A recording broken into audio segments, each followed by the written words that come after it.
Hey guys, welcome back to my channel. This is Modesty33 here, aka Crystal with a C, back at you with another video. If you're new to my channel, you just happen to click on, welcome. I try to put out 1 or 2 videos a week. I do sit downs, reviews, reactions, vlogs as well. So please check out my prior videos on the channel, and if you see anything you like before you leave, make sure you subscribe.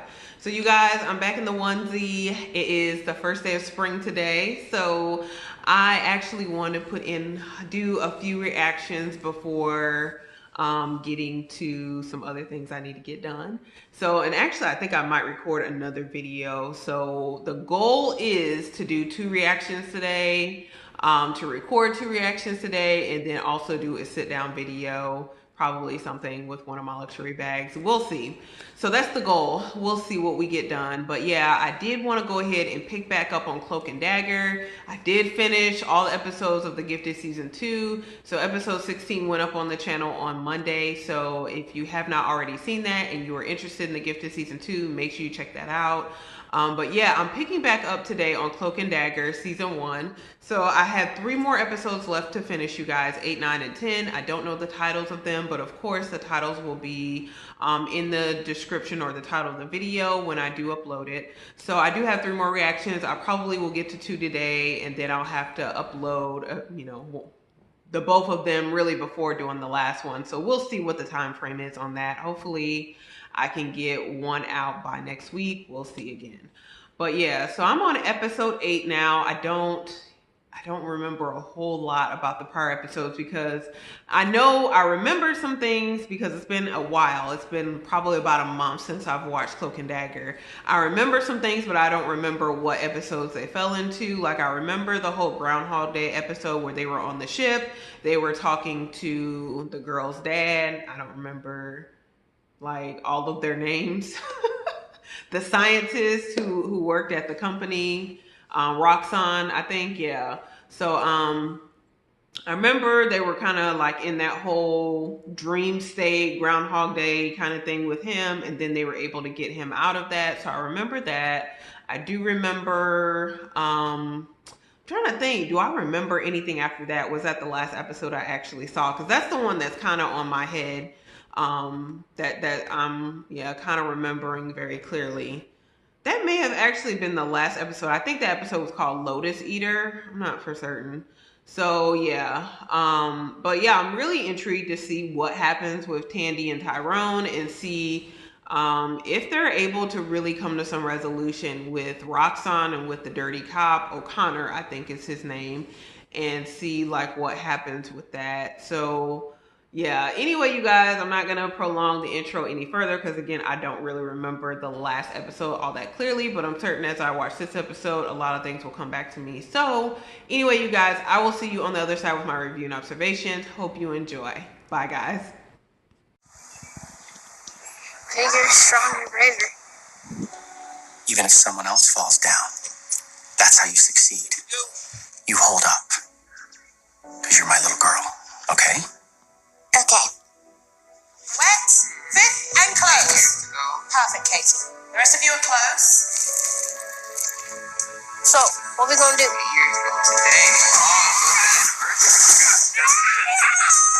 Is it good? Yeah. You got no stairs. There's more where that came from. Really? I like making girlfriend pancakes. That's what they're called? I'm your girlfriend. You are eating the pancakes. Wow. She's like, I don't want no more pancakes. I'm going to take down Connors. No. We are. Okay. Come through. There's something I didn't tell Scarborough. Your dad wrote a memo warning the company about the design of the rig. I should have listened to your father. He saw Roxanne cutting corners. I thought he was just being paranoid. Okay, so this memo, do you have it? Nathan put it in a safe deposit box. How's your day look, Tyrone? Today? Seriously? What? Nothing.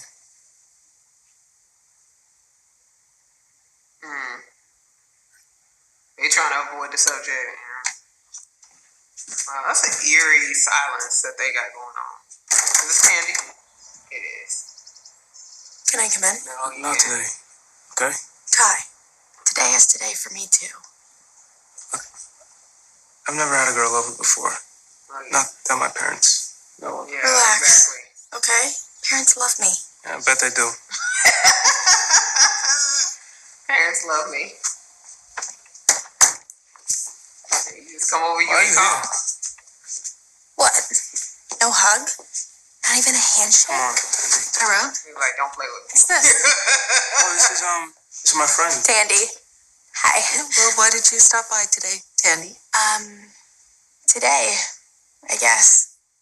And my dad died the same night as Tyrone's brother. So I just thought I'd come check on Ty. That's very nice of you, Tandy. Thank you. Are you guys doing anything special for Billy today? They don't talk about Billy. No. We're not. We're just in the middle of breakfast. I'm sorry. I'll let you guys get back to it. What did she grab? Oh, that's why you went over. Tandy, you trash, girl. Today's the day, isn't it? The anniversary of your brother's death. You remembered? Connors does. He's been on edge, like a special kind of edge. You think he remembers? Connors? Yeah, you remember. I've put money on it. Good. I'm gonna make sure he never forgets. Today is the anniversary of the night Connor shot Billy, and you said it's got him on edge. I can haunt Connors. Psych him out. Make him believe that this kid he's looking for isn't me, but the boy he shot 8 years ago. Connors will believe I was Billy's ghost all along. Okay. I mean, even if this didn't sound insane, what would it get us? A confession. Not for drugs or for corruption. We get him for Billy. We want to help you, Ty, but this isn't a good plan. Look, you got a better one? It is actually. Have neither of you read Telltale Heart? Yeah, in high school. Okay, maybe it's the abridged version. It's a short story. You're saying you want to use his guilt against him. No. Look, can I trust him? You can. But trust him with what? I can do something. Wait, what are we doing? Something that would sound crazy unless you see it with your own eyes. You a magic trick.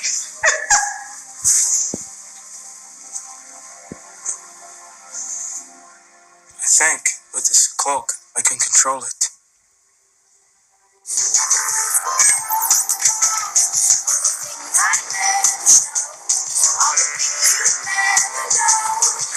Wow.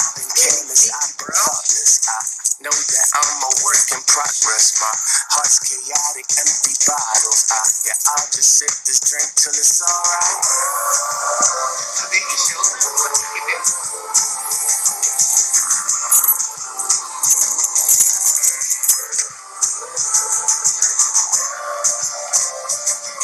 You know who I am.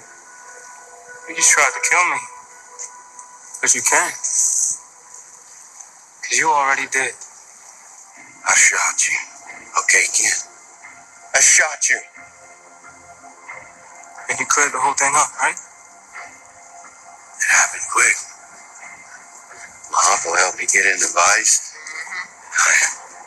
I did what I could. I couldn't undo it. It's done. Okay. I killed you and buried you. I got that right. I got it all. What the hell's going on? What is this? Detective Connors, you're under arrest for the murder of Billy Johnson. That's an evocative story, but I never saw any evidence of that. Oh, no worries. I brought you some. This is a memo. My dad wrote it. And he warned Roxanne that direct human contact could be dangerous without the shielding he recommended. It's easy enough to fake. Not that easy. But this is just Exhibit A of the meltdown. The rig didn't melt down, honey. Here's a piece of the rig, honey, without the heat shielding. What's in your craw, kid? cross. You and Roxanne destroyed my father's good name. Good name? How well did you know your old man, anyways? Ignore me. I dare you. All right. What's gonna take, blowing the whistle might seem like the idealistic thing to do, but it isn't going to get your mother out of the trailer park, is it? I've got money. Enough socked away to set you up for the rest of your life. Just let me take that evidence off your hands. Nah, then he gonna have you You killed. don't need to involve the authorities. No, Or the press. no, don't do it, girl. Now, you just... So that kid... what he can do. I'm from New York. I've seen it before. I'm from New York. I ever tell you about my friend Misty? What? No. That Misty Night? I'll tell you about her later. The Easter eggs and Misty Night. Pancakes tomorrow? Only the girlfriend. Oh no, we don't see that. Oh, they didn't even What is say. that? It's my old front door. What is happening?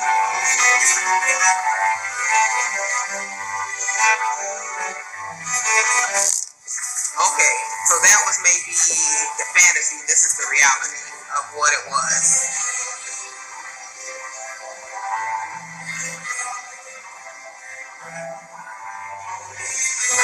Oh.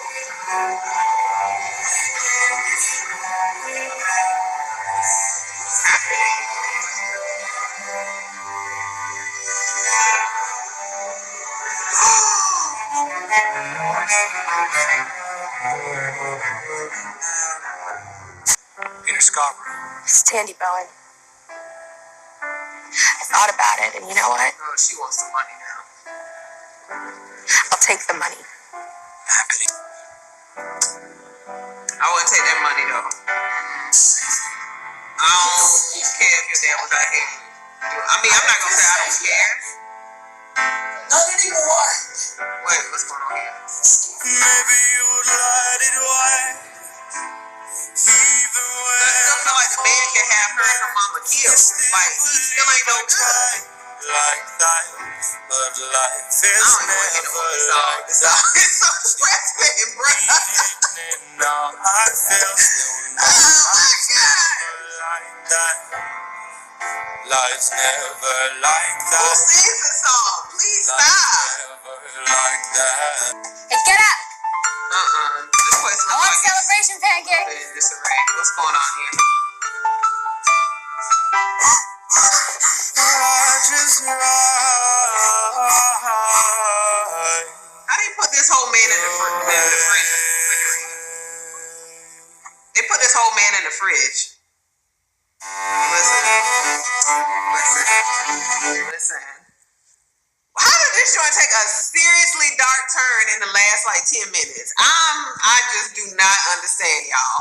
Like, I was like, okay, so let's do our recap of this episode. So, okay, so you have Tandy and Tyrone still like, this is 8 years to the day that they both lost their loved ones. Tandy lost her dad, and Tyrone lost his brother, of course. So they're trying to go ahead and put things in place to try to get closure, so that this particular anniversary can be different. So you see how Tandy's mom deals with things versus how Tyrone's parents deal with things. Tyrone's parents, they really don't want to talk about Billy. They kind of like, I don't know, I guess like to me, in that respect, Tandy and her mom are a bit healthier in that way, even though they're still dysfunctional. Like, because they will at least talk about like her dad, and they want to, honor him and acknowledge him. For like, again, they want to acknowledge the loss that is 8 years to the day, whereas like Tyrone's parents won't even talk about it. Like, and it's so eerie. Like, it's very eerie and almost oppressive. You could really, like, I don't know, I can feel that in the household. Of course, it's a TV show, I ain't there. But it's like you can feel the eeriness of it. Like, it's just oppressive. Like, nobody is free to really express how they feel about this loss that still haunts them after 8 years, because you have a feeling that they never really grieved for Billy and dealt with his loss. So that's really, really kind of depressing. So you have that. Then so you have Tyrone, who comes up with a plan, essentially involving O'Reilly and the new boyfriend. I never caught his name, unfortunately. But yeah, so you have this whole plan that they have in place because they're trying to catch Connors in a lie, because Connors is on edge as well this day. This is, 8 years to the day that he killed this kid on the pier. So he's on edge as well. So Tyrone comes up with this whole idea that he's going to pretend to be Billy. He's going to use his abilities and make it seem like he's haunting Connors. So that's what he does. It all seems like it's well. They get a confession tape. O'Reilly's happy, Tyrone's happy, O'Reilly ends up getting arrested. But it's like, you can't be celebrating too soon. Number one, did we make copies of this tape? Did we put it in a safe place? Number two, it's just kind of like, the thing is, it really would have been, I don't know, maybe the smarter way to have gone about it would have been to record the whole interaction and then, sent it anonymously to the police station and have them do a report, and then it's kind of like the tape was leaked or something happened. I don't know. Maybe that would have been the smarter way to go about it, because they kind of put themselves just really in the line of fire. So none of them are safe. If they would kill a police officer, to keep this whole thing with Connors a secret, then what will they do to O'Reilly, and what will they do to Tyrone? So probably Tyrone's going to find out about this in this next episode, and I don't know what's going to happen with that. It's probably going to put a target on Tyrone's back. So you have that happened. So that was really a short-lived victory. Then you had the whole thing with Tandy. Tandy was able to corner Peter Scarborough and, kind of present him with this evidence. She found out about this memo from Ivan Hess, found the memo, had some other evidence, confronted him, and basically he offered to pay her off. And she was like, well, no, I want my dad to have his good name back. And Peter Scarborough was like, well, there are things you didn't know about your dad. Which, people say that, and a lot of times with these series, it's definitely true. But, I guess my whole thing was, when they were like, okay, there's things you don't know about your dad, I was of the mindset that, maybe Nathan Hess is, or not Hess, is it Hess? No, Ivan Hess. Nathan Bowen, yeah, that's it. Maybe Nathan Bowen isn't actually dead. Maybe they were able to recover him from the car, and they've been keeping him on life support because maybe his body was engulfed in this ancient energy that they found. That's what I was kind of thinking. That's kind of the direction I'm kind of going. Maybe he's not dead. They're like, oh, there's things you don't know. But, he was domestically violent. He was an abuser to their mother. So it's when they're on this beach, they're kind of celebrating this moment of silence to honor both Billy as well as to honor both Nathan. Then they both, unintentionally held hands with Mrs. Bowen, and this whole facade of this perfect family is revealed. So you see that essentially it wasn't, I would go further to say that with Mrs. Bowen, it wasn't a back injury per se that really necessarily caused her to start abusing drugs. It might have been depression because of, what was going on in the household that Tandy didn't know anything about. So it might have been depression. He might have hurt her, and he might have caused that injury to her. And that's why she got on painkillers and started abusing them because of being depressed. So, essentially, it wasn't the whole thing of him dying. She was having those issues before he died, which we knew that from the first episode. But, so yeah, now it's kind of Tandy doesn't necessarily care about her dad's good name because now she knows the truth about this situation. So, and you feel like Mrs. Bowen, she has done her best to try to preserve Tandy's image of her father, because she knows Tandy doesn't know the whole truth about Nathan, and she's trying her best to preserve that, even though she has not dealt with everything that happened herself. So it's really sad and unfortunate. So you see unhealthiness really in both sides of the family. They're just dealing with it differently. Tandy's mom abuses drugs and alcohol and is negligent toward Tandy, whereas Tyrone's parents just don't talk about anything. They act like everything is okay, and no one is actually, communicating and talking about what they're really feeling. So, it's just really sad. And it just got real dark at the end. Like, the officer got killed, stuffed in his own refrigerator. I'm like, where are they doing this? So that is very brutal and very dark, and it's really sad that happened. O'Reilly didn't get them girlfriend pancakes that morning, so that's sad. The short-lived relationship. So I guess we'll see what happens in the next episode. Tandy took the money from Peter Scarborough, so she's not gonna reveal what happened. Don't know what she's gonna do with the money. I still feel like Roxanne needs to be held accountable because all these people lost their family members, and this whole company covered it up. So regardless of whether Nathan was, abusive toward his wife or not, like, this man Peter Scarborough is still no better. He still allowed all these people to die for the sake of money. So he needs to be held accountable. So I still hope it is going to be pursued. So we'll see. But anyway, guys, I'm going to go ahead and end it there. I'm going to get to the next episode and, see what happens. That was really dark at the end. That's like one of the darkest episodes, I think. But anyway, guys, I'm going to go ahead and end it here. If you did enjoy this reaction, make sure you give this video a thumbs up. Also, make sure you do comment below. Let me know what you thought about this episode. I felt like it was kind of slow in the beginning, but in the end, it just got real dark. But let me know what you guys thought about this episode. Also, if you know anyone else who likes reactions to Cloak and Dagger, make sure you do share this video. And before you leave, make sure you hit that red button below to subscribe to the channel and hit the bell next to it so you're notified when I do upload future videos, which again, I do try to put out at least 1 or 2 videos a week. And again, you guys, thank you so much for watching. I will see you on the other side. I'm going to go ahead and try to get another reaction in. Bye, guys.